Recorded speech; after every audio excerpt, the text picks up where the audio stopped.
Welcome back, guys, to the Whiskey Explorer. My name is Jeff, and I'm here to explore the wonderful world of whiskey with all of you whiskey lovers out there. Alright, so tonight we have got a heavy hitter of a distillery to explore, and this is a treat for me because this is one of my all-time favorite all-arounders for whiskey. This is none other than the Highland Park 12. Okay, so what we've got here is actually the old bottling. So this is the bottling that they released before the current offering, which is Highland Park 12, but they've called it the Viking Honor. So that was part of a sort of a massive marketing and rebranding that the Highland Park did with their new whiskeys, and they're calling that their Viking series. So this one here, I'm lucky enough to have a couple bottles of the old bottling, and so that's what we're going to try here tonight. And so what can I tell you guys about this bottle? Well, Highland Park, this is a distillery in Kirkwall in the Orkney Islands. So it's not an Islay whiskey, but it is an islands whiskey, and I really think that's my zone. That's my favorite whiskeys come from the islands. So one of the other ones that I reviewed recently was the Lechag 10, and that's currently my favorite whiskey, and that's from the Isle of Malt. So again, you get in these island whiskeys, you sort of get the Islay feel, but not as heavily peated as an Islay. Islay is sort of very famous for that very heavy medicinal bonfire peat, and I find that the islands they have that peated element, but it's just a little more subtle. And this one here is bottled at 43%. So that checks a box for me because it's above 40. I do like to see that. I would love to see the Highland Park 12 bottled at an even higher ABV. So like 46, 46.5, somewhere in that range. I think that would do some wonderful things for this whiskey. And let's just see if I can see if it's non-chill filtered and no color added. But I do believe that it doesn't say anything about that on here.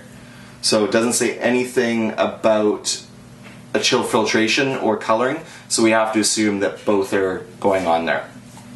Nevertheless, really cool looking bottle, I think. Lots of people love the new Viking Honor bottle. I like this one. I think it's a little more classic. I like that it has the wide mouth, has a nice thick cork closure on there, which is nice as well. I think it's sort of classic styling. And so it says on here, a uniquely smooth, balanced single malt with a rich flavor and a gentle smoky finish. I'd say that's pretty darn accurate. But let's get right to the tasting and we'll find out some more. Alright, so let's pour ourselves a dram here. So grab this guy. Ah, thank you. I did it again. Yeah. Alright, so that's just a great cork. I don't know if you guys can see that very well, but it's just this huge, thick cork, and it's the wide mouth on it's nice to have as well. I don't know, it just feels good. So I'm excited, as you guys can probably tell by the energy levels here. I'm excited for this one because it's just a really nice dram. So I'm just gonna pour a little taste in there. There we go. Not too much tonight. It is a school day for me tomorrow, work day. Alright, so pop the cork back in there because we don't want any evaporation going on there.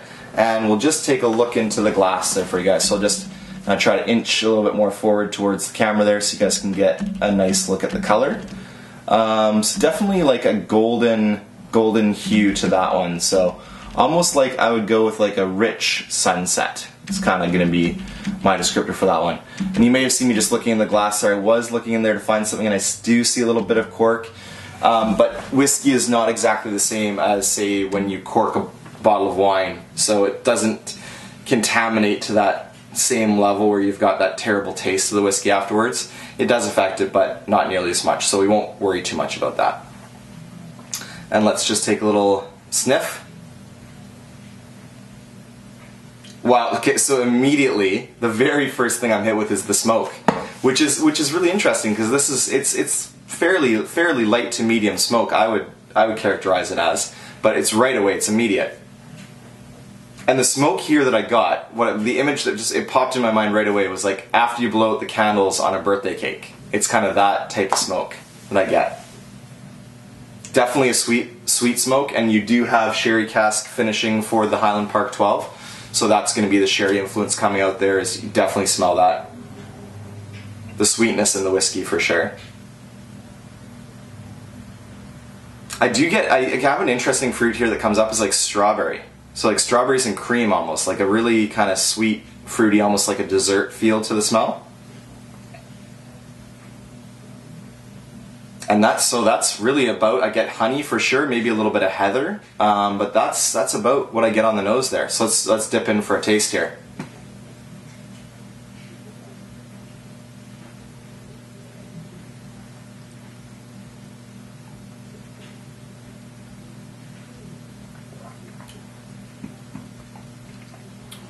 Oh, that's good.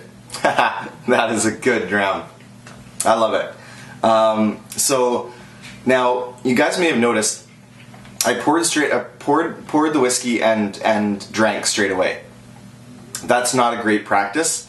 You should really give the dram some time to come into contact with the air. So they do say, so this is a 12-year-old whiskey, and the general rule of thumb is 1 minute for every year. But in the interest of doing a review succinctly, I didn't do that. So I might cooking show it next time, where I've already pulled the dram and it's, you know, it's been sitting for 12 minutes, and then I switch the glasses after I open the whiskey, something along those lines. But no, really enjoyable dram. I got the smoke immediately. It was actually very present on the front of the palate, and long finish to this one. So I'm still tasting all this rich flavors like rushing through still. So the deep kind of sherry notes, so like dark fruits as well. So maybe like some plum, black, I would say this would be like blackberry, some black currant in there as well, red currants maybe, raspberry, honey for sure, definitely honey's really apparent in this one, caramel, and then the smoke, and the smoke is, I'm having a hard time pinning down what type of smoke is. It's not an ashy smoke, it's not a bonfire smoke, it's something else. It's a different characteristic, and whatever it is, I really like it. So maybe I'm gonna get in there for another taste, and I'll be able to hopefully pull a little bit more out for you guys after my palates become a bit more acclimated.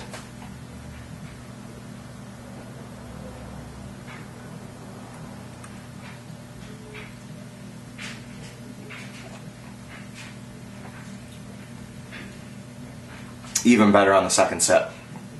Wow, complexity for days on this one. It's I don't know. I think it's an amazing dram.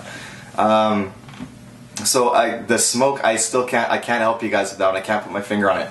The closest I think I can get to it is like a cedar fire. Like you know, you've loaded up your fireplace or you're camping, and you've thrown a bunch of nice dry cedar onto the fire, and it's that beautiful aromatic smoke that's just wonderful. It's excellent dram.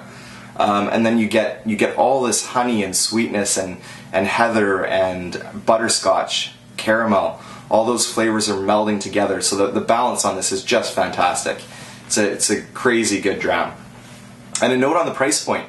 So I got my brother. So this bottling, this Highland Park 12, the old bottling here. This one, I'll put it just a little bit closer towards the camera so you guys can see kind of the bottle. And maybe you've got a bottle of the Viking Honor at home, or you've got this bottle, but just to show you the difference there.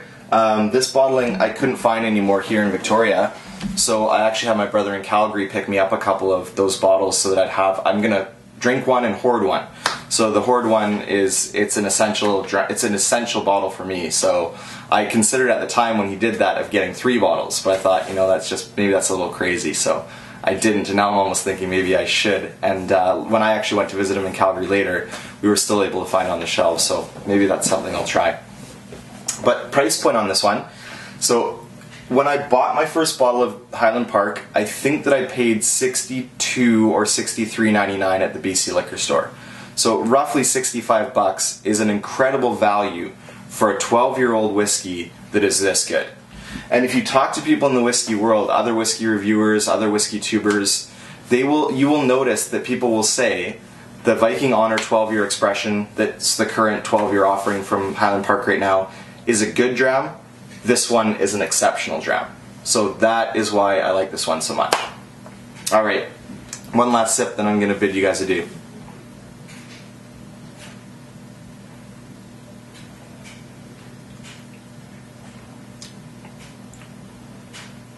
And it just keeps getting better. What can I tell you about this, guys? If you don't know anything about Highland Park, or you haven't tried the Highland Park 12, rush out, make this your next purchase. I'd be very surprised if you're disappointed with it. On the third sip, I get all the honey. It's all the honey and sweetness, and then the finish on it, and the end of the palate is all of that smoke. And it's just this. I'm telling you guys, it's just this beautiful aromatic sweet smoke that's just addictive. So Highland Park was one of the very first ones I discovered, and I'm glad that I did, and I hope you guys enjoy it too. So without further ado, this has been the Whiskey Explorer, and if you guys haven't had a chance to do so yet, please like and subscribe to the channel, like the videos, and cruise on over to the Patreon page. If you can put a little something towards the channel, I will make sure I go out, give you a shout out on the video, and check out the rewards as well for contributing to the Patreon. Thanks very much, guys. Have a great night. Cilantro.